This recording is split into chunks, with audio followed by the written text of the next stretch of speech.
Hi all. RRB JEE പരീക്ഷയ്ക്ക് തയ്യാറെടുക്കുന്ന ഒരു ഉദ്യോഗാർത്ഥിയാണ് നിങ്ങൾ. വരാനിരിക്കുന്ന RRB JEE മെക്കാനിക്കൽ വിഭാഗം ഉദ്യോഗാർത്ഥികൾക്ക് വേണ്ടിയിട്ടുള്ള ഡീറ്റെയിൽഡ് സിലബസ്, പ്രീവിയസ് ക്വസ്റ്റ്യൻസ് ഏതൊക്കെ റെഫർ ചെയ്യണം, അതുപോലെ റെഫർ ചെയ്യേണ്ട ബുക്കുകൾ ഏതൊക്കെയാണ് എന്നിങ്ങനെയുള്ള എല്ലാ ഡീറ്റെയിൽസും ഉൾപ്പെടുന്ന ഒരു വീഡിയോ ആണിത്. വീഡിയോയിലേക്ക് കിടക്കാം. RRB JEE രണ്ട് പരീക്ഷകളാണുള്ളത്. CBT 1ഉം CBT 2ഉം. Computer based test 1, computer based test 2. CBT 1നെ പറ്റി ഡീറ്റെയിൽഡ് ആയിട്ടൊരു വീഡിയോ നമ്മൾ മുമ്പ് ചെയ്തിട്ടുണ്ട്. കാണാത്തവർ ചാനലിൽ കയറി കാണാനായിട്ട് ശ്രദ്ധിക്കുക. ബ്രീഫായിട്ടൊന്ന് പറയാം. 100 MCQs ആണ്, 1 മാർക്ക് ഈച്ച് ആയിട്ടുള്ള.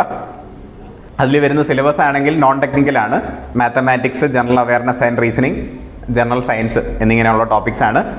മിനിമം ക്വാളിഫൈ മാർക്സ് നോക്കുകയാണ് general category 40%, OBC 30, SC 30, ST 25. Duration 1.5 മണിക്കൂറാണ്. നെഗറ്റീവ് മാർക്ക് ഉണ്ടായിരിക്കുന്നതാണ്. ഓരോ റോങ് ആൻസറിനും 1/3 മാർക്കാണ് നെഗറ്റീവായിട്ട് വരുന്നത്. ഇനി എക്സാം പാറ്റേൺ നോക്കുകയാണെങ്കിൽ മാത്തമാറ്റിക്സിൽ 30 ക്വസ്റ്റ്യൻ ഉണ്ട്, 30 മാർക്കിന്. General awareness and reasoning 25 question, 25 mark. General awareness 15 മാർക്കിന് 15 question. General science 30 mark, 30 question, 90 minute ആണ്. മൊത്തം 100 മാർക്കിനാണ്. ഇനി CBT 2 എക്സാം പാറ്റേൺ നോക്കുകയാണെങ്കിൽ അതിൽ ടെക്നിക്കൽ വിഭാഗം കൂടി ഇൻക്ലൂഡഡ് ആണ്. 150 MCQs ഉണ്ട് CBT 2 പരീക്ഷയ്ക്ക്. 1 മാർക്ക് തന്നെയാണ് ഈച്ച് ഉണ്ടാകുന്നത്. അതിൽ വരുന്ന സബ്ജക്ട്സ് ജനറൽ അവയർനെസ് ഉണ്ട്, ഫിസിക്സ് ആൻഡ് കെമിസ്ട്രി ഉണ്ട്, basics of computers and application, basics of environment and pollution control, കൂടാതെ ടെക്നിക്കൽ എബിലിറ്റീസ് ഉണ്ട്. Minimum qualifying mark 40%. ഡ്യൂറേഷൻ 2 മണിക്കൂറാണ്. ഇതിലും CBT 1 പോലെ നെഗറ്റീവ് മാർക്കിംഗ് ഉണ്ട്. 1/3 മാർക്കാണ് നെഗറ്റീവായിട്ട് വരുന്നത്. ഇനി അതിൻ്റെ എക്സാം പാറ്റേൺ നോക്കാം. CBT 2ൻ്റെ ജനറൽ അവയർനെസ്സിൽ 15 ക്വസ്റ്റ്യൻ ഉണ്ട്, 15 മാർക്കിനാണ്. Physics and chemistry 15 question, 15 mark. Basics of computers and application 10 question, 10 മാർക്കിന്. Basics of environment and pollution control 10 question, 10 മാർക്കിന്. ടെക്നിക്കൽ എബിലിറ്റീസ് ആണ് ഏറ്റവും അധികം വെയിറ്റേജ് വരുന്നത്. 100 ക്വസ്റ്റ്യൻ ഉണ്ടായിരിക്കും, 100 മാർക്കിനാണ്. അങ്ങനെ മൊത്തം 150 ക്വസ്റ്റ്യൻ, 150 മാർക്ക്, 2 മണിക്കൂറാണ് ഡ്യൂറേഷൻ വരുന്നത്.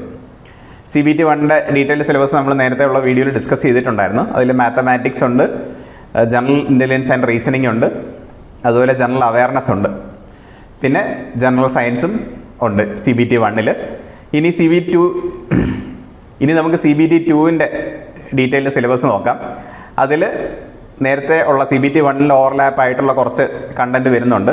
ജനറൽ അവയർനെസ് ഏതൊക്കെ വരും നോക്കാം. Knowledge of current affairs, Indian geography, culture and history of India including freedom cycle, അതുപോലെ Indian polity and constitution, Indian economy, environmental issues concerning India and world, sports, general scientific and technological developments എന്നിങ്ങനെയുള്ള ടോപ്പിക്സാണ് അതിൽ വരുന്നത്.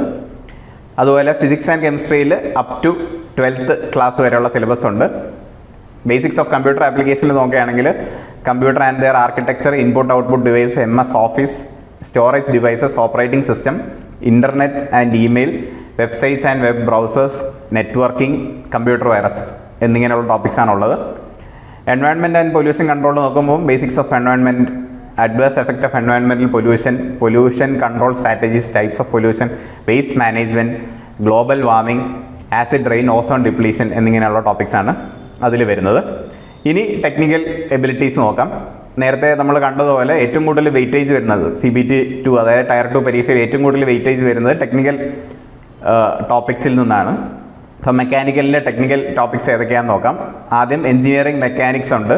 അതിൽ resolution of forces, equilibrium and equilibrium, parallelogram, law of forces, triangle law of forces, polygon law of forces, Lamees theorem, couple and moment of couple, condition for equilibrium of rigid body subjected to number of coplanar non-concurrent forces, definition of static friction, dynamic friction, derivation of limiting angle of friction and angle of repose, resolution of forces considering friction when a body moves on a horizontal plane, inclined plane, calculation of moment of inertia and radius of gyration. പല section, I section, channel, T section, L section, Z section, built-up sections. D'Alembert's principle, definition of law of conservation of energy, Newton's law of motion without derivation, law of conservation of momentum എന്നിങ്ങനെയുള്ള ടോപ്പിക്സാണ് engineering മെക്കാനിക്സിൽ നിന്ന് വരുന്നത്. അടുത്ത material സയൻസിൽ നോക്കുകയാണെങ്കിൽ mechanical properties പഠിക്കണം engineering മെറ്റീരിയൽസിൻ്റെ. അതിൽ വരുന്ന tensile strength, compressive strength, ductility, malleability, hardness, toughness, brittleness, impact, strength, fatigue, creep, resistance, classification of steels, mild steel, alloy steel, importance of heat treatment എന്നിങ്ങനെയുള്ള ടോപ്പിക്സാണ് അതിൽ വരുന്നത്. അപ്പോൾ ഇതിലെല്ലാം നമുക്ക് കോറായിട്ട് ഒരു അണ്ടർസ്റ്റാൻഡിങ് ഉണ്ടെങ്കിൽ മാത്രമേ ഈ ടോപ്പിക്സൊക്കെ നല്ല മനസ്സിലാക്കാൻ കഴിയുന്നുണ്ടെങ്കിൽ മാത്രമേ നമുക്ക് ക്വസ്റ്റ്യൻസ് നമുക്ക് ടാക്കിൾഡ് ക്വസ്റ്റ്യൻസ് ആണെങ്കിൽ നമുക്ക് ആൻസർ ചെയ്യാനായിട്ട് പറ്റുകയുള്ളൂ. അടുത്ത സ്ട്രെങ്ത് ഓഫ് മെറ്റീരിയൽസ് ഒക്കെ ആണെങ്കിൽ സ്ട്രെസ് സ്ട്രെയിൻ ഉണ്ട്, stress strain diagram, factor of safety, thermal stresses, strain energy, proof of resilience, modulus of resilience, shear force, bending moment diagram, cantilever ബീമിൻ്റെ simply support beam, continuous beam, fixed beam, അതുപോലെ torsion, shaft and spring, thin cylinder shell എന്നിങ്ങനെയുള്ള topics strength of materials എന്ന് പഠിക്കേണ്ടതായിട്ടുണ്ട്. Machining നോക്കുകയാണെങ്കിൽ principle of lathe, working principle, types of lathe പഠിക്കാനുണ്ട്, engine lathe, construction details and specifications ഉണ്ട്, nomenclature പഠിക്കാനുണ്ട് അതിൽ. പിന്നെ അതിൻ്റെ general and special operation, turning, facing എന്നിങ്ങനെയുള്ള ഓപ്പറേഷൻസിനെ പറ്റി പഠിക്കണം. കട്ടിംഗ് ഫ്ലൂയിഡിനെ പറ്റി പഠിക്കണം, കൂളൻ്റ്, ലൂബ്രിക്കൻസ് എന്തൊക്കെയാണ്, അതുപോലെ ഷേപ്പർ, സ്ലോട്ടർ എന്നിങ്ങനെയുള്ള machine, planer, broaching, milling machine, manufacturing of gear, heat treatment process apply to gear എന്നിങ്ങനെയുള്ള ടോപ്പിക്സാണ് മെഷീനിങ്ങിൽ പഠിക്കേണ്ടത്. വെൽഡിംഗ് നോക്കാം. വെൽഡിങ്ങിൽ introduction, classification of welding processes, advantage and limitation of welding, principle of arc welding, അതുപോലെ choice of electrodes, gas വെൽഡിങ്ങിനെ പറ്റി പഠിക്കാനുണ്ട്. പിന്നെ solders and fluxes, various flame cutting process, advantage and limitation of flame cutting, പിന്നെ submerged welding, അതുപോലെ carbon dye oxide, atomic hydrogen, ultrasonic welding എന്നിങ്ങനെയുള്ള topics welding എന്ന സബ്ജക്റ്റിൽ നിന്ന് പഠിക്കേണ്ടതായിട്ടുണ്ട്. ഇനി ഗ്രൈൻഡിങ് ആൻഡ് ഫിനിഷിംഗ് പ്രോസസ്സ് നോക്കാം. Principles of metal removal by grinding, abrasive and artificial bonds and binding processes, vitrified, silicate, shellac, rubber grinding machines, classification, അതിൻ്റെ cylindrical, അതുപോലെ surface, tool and cutter grinding machine, construction details പഠിക്കാനുണ്ട്. അപ്പോൾ എന്നിങ്ങനെയുള്ള topics ഡീറ്റെയിൽഡായിട്ട് നമുക്ക് grinding and finishing പ്രോസസ്സിൽ പഠിക്കേണ്ടതുണ്ട്. എന്നിങ്ങനെയുള്ള topics നമ്മൾ ഗ്രൈൻഡിങ് ആൻഡ് ഫിനിഷിംഗ് പ്രോസസ്സ് എന്ന് പറയുന്ന ടോപ്പിക്കിൽ പഠിക്കേണ്ടതായിട്ടുണ്ട്. ഇനി മെട്രോളജി എന്ന് പറഞ്ഞ സബ്ജക്റ്റിൽ നോക്കുകയാണെങ്കിൽ linear measurement, slip gauge and dial gauge indicator, angle measurement, bevel protractor, sine bar, slip gauge, comparators, mechanical, electrical, optical, pneumatic, അതുപോലെ measurement of surface roughness, methods and measurements by comparison, tracer instrument and interferometry, collimator, അതുപോലെ measuring microscope, ഇൻഫ്രോമീറ്റർ എന്നിങ്ങനെയുള്ള topics എല്ലാം metrology എന്ന സബ്ജക്റ്റിൽ പഠിക്കേണ്ടതായിട്ടുണ്ട്. ഇനി fluid മെക്കാനിക്സും hydraulic machinery എന്ന് പറയുന്ന സബ്ജക്റ്റിൽ ഏതൊക്കെയാണെന്ന് നോക്കാം. പ്രോപ്പർട്ടീസ് ഓഫ് ഫ്ലൂയിഡ് പഠിക്കണം. Density, specific weight, specific gravity, viscosity, surface tension, compressibility, capillarity, അതുപോലെ Pascal's law, measurement of pressure, concept of buoyancy, potential and kinetic energy of liquid, total energy, law of conservation, mass, energy, momentum, velocity of liquid discharge, Bernoulli's equation, working principle and construction details of HM നോക്കണം അല്ലേ. അതായത് hydraulic machinery നോക്കുകയാണെങ്കിൽ working principle and construction details of centrifugal പമ്പുണ്ട്, efficiency, അതിൻ്റെ manometric efficiency, volumetric efficiency, mechanical efficiency, overall efficiency, cavitation എന്താണ്, അതിൻ്റെ effect, working principle and of jet and submersible pumps with line diagram ആണ് നമുക്ക് hydraulic മെഷീനറിയിൽ പഠിക്കേണ്ടതായിട്ടുള്ളത്.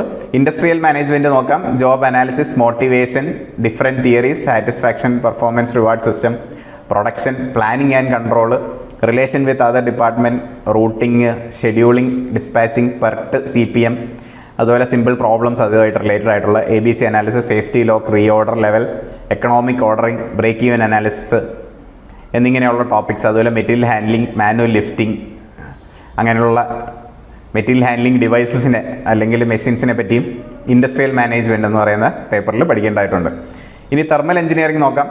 അതിൽ laws of thermodynamics പഠിക്കാനുണ്ട്, conversion of heat into work and vice versa, laws of perfect gas, thermodynamic process, isochoric, isobaric, isothermal, hyperbolic, isentropic, polytropic, throttling, modes of heat transfer, thermal conductivity, convection heat transfer coefficient, Stefan Boltzmann law by radiation and overall heat transfer coefficient air standard cycles പഠിക്കാനുണ്ട്. Carnot cycle, Otto cycle, diesel cycle, അതിൻ്റെ construction, comparison of diesel and petrol engine, systems of internal combustion engine പഠിക്കാനുണ്ട്. Air കംപ്രസേഴ്സിനെ പറ്റി പഠിക്കാനുണ്ട്. Refrigeration, air compressors, their cycles, refrigeration cycle, അതുപോലെ principles of refrigeration plant എന്നിങ്ങനെയുള്ള ടോപ്പിക്സാണ് thermal engineering എന്ന് പറയുന്ന സബ്ജക്റ്റിൽ പഠിക്കേണ്ടതായിട്ടുള്ളത്. അപ്പോൾ ഇത്രയുമാണ് ടെക്നിക്കൽ വിഭാഗത്ത് വരുന്ന സിലബസ്. മെക്കാനിക്കൽ ഉദ്യോഗാർത്ഥിയെ സംബന്ധിച്ചിടത്തോളം ഇത്രയും ടോപ്പിക്സാണ് നമ്മൾ ഫോക്കസ് ചെയ്ത് പഠിക്കേണ്ടത്. അപ്പോൾ ഇത്രയും സബ് ടോപ്പിക്സ് ഉണ്ടെങ്കിലും ഇതിൽ ഡീറ്റെയിൽഡ് ആയിട്ട് ഇൻഡെപ്ത് നോളജ് ഉണ്ടെങ്കിൽ മാത്രമേ നമുക്ക് എല്ലാ ക്വസ്റ്റ്യൻസും കറക്റ്റായിട്ട് ആൻസർ ചെയ്യാനായിട്ട് സാധിക്കുകയുള്ളൂ. ഇനി ഇത് ഈ പറയുന്ന സബ്ജക്ട്സിൽ വരുന്ന റെഫറൻസ് ബുക്കുകൾ, ടെക് PSC പ്രിഫർ ചെയ്യുന്ന റെഫറൻസ് ബുക്കുകൾ ഏതൊക്കെയാണെന്ന് നോക്കാം. അപ്പോൾ എഞ്ചിനീയറിംഗ് മെക്കാനിക്സിൽ SS ഭവികാട്ടി എന്ന് പറയുന്ന ബുക്കുണ്ട്. അത് നിങ്ങൾക്ക് റെഫറൻസ് ബുക്കായിട്ട് വെക്കാം. സ്ട്രെങ്ത് ഓഫ് മെറ്റീരിയൽസിൽ SS രത്തൻ, മെറ്റീരിയൽ സയൻസിൽ ജെയിൻ ബ്രദേഴ്സിൻ്റെ book, machining, grinding and finishing process, അത് പ്രൊഡക്ഷൻ്റെ, അതിൽ production technology volume 2 by OP ഖന്നയുണ്ട്. വെൽഡിങ്ങിൽ നോക്കുകയാണെങ്കിൽ production technology volume 1 by OP ഖന്നയുണ്ട്. മെട്രോളജിയിൽ M മഹാജനുണ്ട്. Fluid mechanics and hydraulic machinery RK ബെൻസാലിൻ്റെ ടെക്സ്റ്റ് ബുക്ക് വളരെ എഫക്റ്റീവാണ്. Industrial management OP Khanna refer ചെയ്യാം. Thermal engineering RK Rajput. ഇത്രയും റെഫറൻസ് ടെക്സ്റ്റ് ബുക്സ് ആണ് നമ്മൾ പ്രിഫർ ചെയ്യുന്നത്. ഈ ടെക്സ്റ്റ് ബുക്സ് നിങ്ങൾ ബേസ് ലൈൻ ടെക്സ്റ്റ് ബുക്സ് ആയിട്ട് വയ്ക്കുക. ഈ ടോപ്പിക്സ് എല്ലാം അതിൽ നന്നായി ക്ലിയർ ചെയ്യാനായിട്ട് ശ്രദ്ധിക്കുക. വൺസ് അത് ക്ലിയർ ചെയ്തതിന് ശേഷം നിങ്ങൾക്ക് കുറച്ചുകൂടെ ഒന്ന് റെഫർ ചെയ്യണം, അല്ലെങ്കിൽ കൂടുതൽ ഡീറ്റെയിൽഡ് ആയിട്ടുള്ള ബുക്സ് റെഫർ ചെയ്യണം തോന്നുകയാണെങ്കിൽ മാത്രം മറ്റ് ബുക്കുകളിലേക്ക് പോവുക. ഇനി പ്രീവിയസ് MCQs ഒരു പരീക്ഷയെ സംബന്ധിച്ചിടത്തോളം, ഒരു കോമ്പറ്റേറ്റീവ് പരീക്ഷയെ സംബന്ധിച്ചിടത്തോളം നമ്മൾ ക്വസ്റ്റ്യൻസ് ആണ് ഏറ്റവും ഇമ്പോർട്ടൻറ്റ്. എല്ലാ ടോപ്പിക്സ് കഴിഞ്ഞിട്ടും അതുമായിട്ട് റിലേറ്റഡ് ആയിട്ടുള്ള ക്വസ്റ്റ്യൻസ് ചെയ്യുക. ഒരുവിധം പോർഷൻസ് കവർ ചെയ്താൽ, ഒരു 50% പോർഷൻസ് കവർ ചെയ്തതിന് ശേഷം മൊത്തമുള്ള മോഡൽ പരീക്ഷകൾ അറ്റൻഡ് ചെയ്യാനായിട്ട് ശ്രമിക്കുക. അപ്പോൾ ആ ക്വസ്റ്റ്യൻസ് നമ്മൾ എത്രത്തോളം അറ്റൻഡ് ചെയ്യുന്നു അത്രത്തോളം നമ്മൾ ആ പരീക്ഷയെ പറ്റി അണ്ടർസ്റ്റാൻഡിങ് ഉണ്ടാവും. അപ്പോൾ ക്വസ്റ്റ്യൻസ് അത്രത്തോളം ഇമ്പോർട്ടൻ്റ് ആണ്. അപ്പോൾ ക്വസ്റ്റ്യൻസ് ഏതൊക്കെയാണ് ടെക് PSC റെഫറൻസിനായിട്ട് പറയുന്നത് നോക്കാം. RRB JEE tier 2 technical questions തന്നെ നിങ്ങൾക്ക് പ്രീവിയസ് നടന്ന ക്വസ്റ്റ്യൻസ് റെഫർ ചെയ്യാം. RRB SSC senior section engineer tier 2 അതിലെ ടെക്നിക്കൽ ക്വസ്റ്റ്യൻസ് റെഫർ ചെയ്യാം. മെക്കാനിക്കൽ വിഭാഗത്തിൽ SSC JEE ടയർ 1 ഉണ്ട്, ടയർ 2 ടെക്നിക്കൽ ക്വസ്റ്റ്യൻസ്. ഇതെല്ലാം ഈ ഒരു റേഞ്ചിൽ വരുന്ന ക്വസ്റ്റ്യൻസ് ആണ്. ഇതൊക്കെ റെഫർ ചെയ്യാം. അതുപോലെ കേരള PSC ഡിപ്ലോമ, PSCയിൽ വരുന്ന ഡിപ്ലോമ BTech ലെവൽ പരീക്ഷകളുടെ ക്വസ്റ്റ്യൻസ്, മെക്കാനിക്കൽ വിഭാഗത്തിൽ നടന്ന പരീക്ഷകളുടെ ക്വസ്റ്റ്യൻസ് റെഫർ ചെയ്യാം. അതുപോലെ അതർ സ്റ്റേറ്റ് PSC, വേറെ കേരളത്തിലല്ലാതെ കേരള PSC അല്ലാതെ PSC പരീക്ഷകൾ നടത്തുന്നുണ്ട്. തമിഴ്നാട്ടിൻ്റെ, കർണാടക അങ്ങനെയൊക്കെയുള്ള സ്റ്റേറ്റ്സിൻ്റെ ഡിപ്ലോമ BTech ലെവൽ പരീക്ഷകളുടെ ക്വസ്റ്റ്യൻസ് എല്ലാം റെഫർ ചെയ്യാവുന്നതാണ്. State and central public sector കമ്പനീസിൻ്റെ PSUസിൻ്റെ ഡിപ്ലോമ ലെവൽ പരീക്ഷകളുടെ ക്വസ്റ്റ്യൻ പേപ്പറും റെഫർ ചെയ്യാവുന്നതാണ്. അപ്പോൾ ഇത്രയും questions, maximum number of questions നിങ്ങൾ ഓരോ പരീക്ഷകളുടെയും പല പല നടന്ന പരീക്ഷകളുടെ ക്വസ്റ്റ്യൻസ് എല്ലാം കളക്ട് ചെയ്ത് വെച്ചിട്ട് വേണം നിങ്ങൾ പഠനം ആരംഭിക്കേണ്ടത്. അപ്പോൾ നിങ്ങൾക്ക് കുറച്ചുകൂടെ എഫക്റ്റീവായിട്ട് നിങ്ങൾക്ക് പഠിക്കാനായിട്ട് സാധിക്കും. ഓരോ ടോപ്പിക്സ് കഴിയുമ്പോൾ അതുമായിട്ട് കണക്റ്റഡ് ആയിട്ടുള്ള ക്വസ്റ്റ്യൻസ് ചെയ്യാനായിട്ട് ശ്രദ്ധിക്കുക. അപ്പോൾ ഇത്രയുമാണ് ഈ RRB JEE മെക്കാനിക്കൽ എഞ്ചിനീയറിംഗ് ഉദ്യോഗാർത്ഥികൾക്ക് വേണ്ടിയിട്ടുള്ള കാര്യങ്ങൾ ടെക് PSCക്ക് പറയാനുള്ളത്. അപ്പോൾ ഇതിലെല്ലാ ആസ്പെക്ട്സും നമ്മൾ കവർ ചെയ്തു എന്ന് കരുതുന്നു. എന്തെങ്കിലും സംശയമുള്ളവർ കമൻറ്റ് ചെയ്യുക. ടെക് PSC RRB JEE പരീക്ഷയ്ക്ക് മെക്കാനിക്കൽ വിഭാഗം കോച്ചിങ് പ്രൊവൈഡ് ചെയ്യുന്നുണ്ട്. താല്പര്യമുള്ളവർ ജോയിൻ ചെയ്യാവുന്നതാണ്. എല്ലാവർക്കും വിജയാശംസകൾ നേരുന്നു. Thank you for watching from tech PSC.